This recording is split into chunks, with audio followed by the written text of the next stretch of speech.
അസ്സലാമലൈക്കും. എന്തൊക്കെയുണ്ട് വിശേഷങ്ങൾ? എല്ലാവർക്കും സുഖമല്ലേ? ഞാനിന്നിവിടെ അയില ഫ്രൈ ആണ് ഉണ്ടാക്കുന്നത്.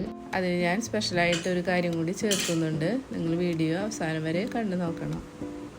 മീൻ നന്നായി കഴുകി വൃത്തിയാക്കി വരിഞ്ഞ് വെച്ചിട്ടുണ്ട്. അതിലേക്ക് 2 ടീസ്പൂൺ മുളക് പൊടി, 1 ടീസ്പൂൺ മഞ്ഞൾപ്പൊടി, 1 ടീസ്പൂൺ ഇഞ്ചി, പച്ചമുളക്, വെളുത്തുള്ളി ചതച്ചത്, വേപ്പില, ഉപ്പ്, പാകത്തിനുള്ള ഉപ്പ്, ഇവയെല്ലാം കൂടി നന്നായി ആ മീനിലേക്ക് തേച്ച് പിടിപ്പിക്കണം. ചുരുങ്ങിയത് 1 മണിക്കൂറെങ്കിലും നമുക്ക് മീനിൽ ഈ മസാലകളെല്ലാം പിടിക്കാൻ വേണ്ടി മാറ്റി വയ്ക്കണം. അതിനുശേഷം നമുക്ക് എടുത്ത് മീൻ ഫ്രൈ ചെയ്യാവുന്നതാണ്. ഇനി ഒരു ഭാഗം നന്നായി മുരിഞ്ഞു വന്നതിന് ശേഷം മറിച്ചിട്ട് കൊടുക്കുക. അതിനുശേഷം നമ്മുടെ സ്പെഷ്യൽ ചേരുവയായ വെളുത്തുള്ളി തൊലി കളയാതെ ചതച്ചതും ലേശം കറിവേപ്പിലയും കൂടി ഈ എണ്ണയിലേക്ക് ഇട്ട് കൊടുക്കുക.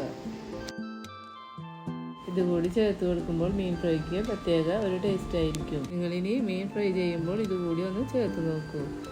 നിങ്ങൾക്ക് ഈ ചാനൽ ഇഷ്ടപ്പെടുകയാണെങ്കിൽ സപ്പോർട്ട് ചെയ്യണം, ലൈക്ക് ചെയ്യണം, സബ്സ്ക്രൈബ് ചെയ്യണം. അസ്സലാമു അലൈക്കും.